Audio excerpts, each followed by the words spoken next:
എടോ, നമുക്ക് ഹൈക്കോർട്ടിൽ ഒരു കേസ് ഫയൽ ചെയ്താലോ? ക്രിസ്ത്യാനിയാണെന്ന് പറഞ്ഞ് ജോലിയിൽ നിന്ന് പിരിച്ചുവിടുന്നത് എവിടുത്തെ ന്യായോ? ഏയ്, ഒന്നും വേണ്ട ജയ. ദൈവത്തിന് ചിലപ്പോ എന്നെ കൊണ്ട് മറ്റെന്തെങ്കിലും ഉദ്ദേശം കാണും. എന്നാലും ഇങ്ങനൊരു ജോലി എന്നൊക്കെ പറഞ്ഞാൽ വരട്ടെ. അതുവരെ ഇച്ചാനും സാമിനൊപ്പം കഴിയാലോ. അവർക്ക് സന്തോഷാവും. തന്റെ ഈ അടിയുറച്ച ദൈവവിശ്വാസം ഞാൻ സമ്മതിക്കുന്നു. പക്ഷേ ലിസ, ഈ ലോകത്ത് ആയിരക്കണക്കിന് ദൈവങ്ങളും മതങ്ങളും ഉണ്ട്. അതിനിടയില് യേശു മാത്രം രക്ഷകനെന്ന് തനിക്കെന്താ ഇത്ര ഉറപ്പ്? യേശു ആവില്ല രക്ഷകനെന്ന് തനിക്കെന്താ ഉറപ്പ്?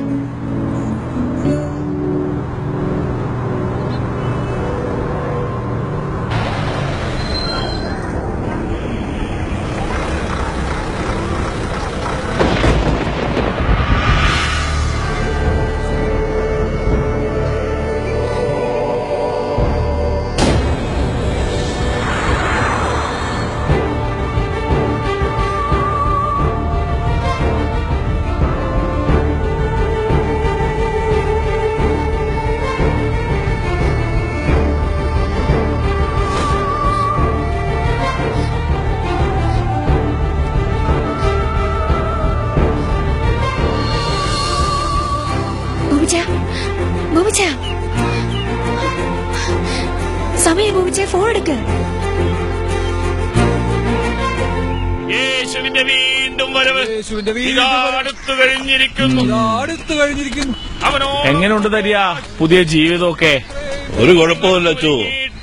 ആ സാബുകൂടെ തന്നെ വലിയ കാര്യമാണ്. ഇപ്പോഴും തന്നെ വിളിച്ചതാ അച്ചു, പാർക്കിൽ പോവാൻ. വീണ്ടും ജനിക്കുക. കുറച്ച് സമയമെടുത്താലും ഒക്കെ ശരിയാവൂടോ തരിക. അവരുടെ പ്രാർത്ഥനയും ധ്യാനവും സഹിക്കാൻ പറ്റാത്ത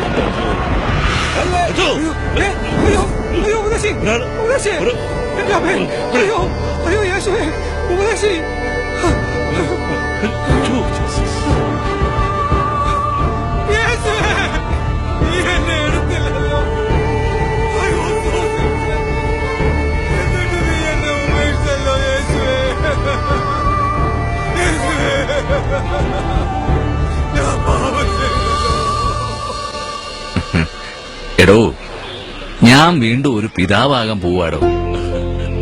സത്യം? തിരിച്ചു ചെല്ലുന്നത് ജയിലിലേക്കാണെങ്കിലും ഞാനും ആലീസും അതിന്റെ സന്തോഷത്തിലാണ്.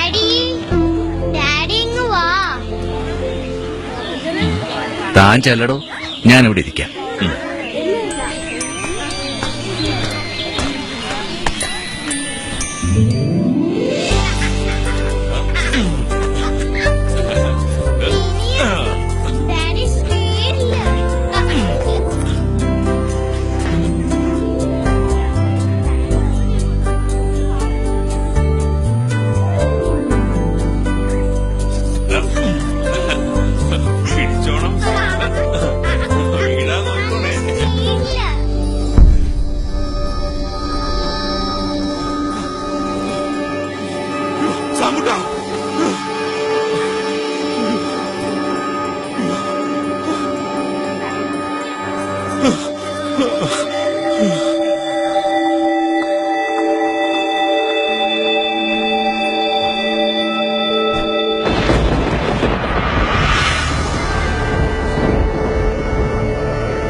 എന്തായി കാണുന്നേ?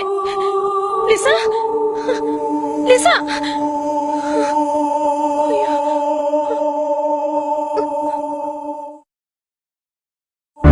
ആയിരക്കണക്കിന് ആളുകളെ ലോകമെമ്പാടും കാണാതായിരിക്കുന്നു.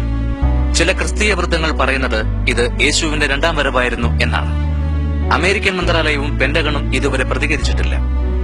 രാഷ്ട്രപതി ഭവനിൽ ഒത്തുചേർന്ന അടിയന്തര യോഗം ഇന്ത്യൻ സേനയോട് അതീവ ജാഗ്രത പുലർത്താൻ നിർദ്ദേശിച്ചു. ഇതൊരു കെമിക്കൽ യുദ്ധഫലമാണോ അതോ ഒരു വൈറസ് ബാധയാണോ?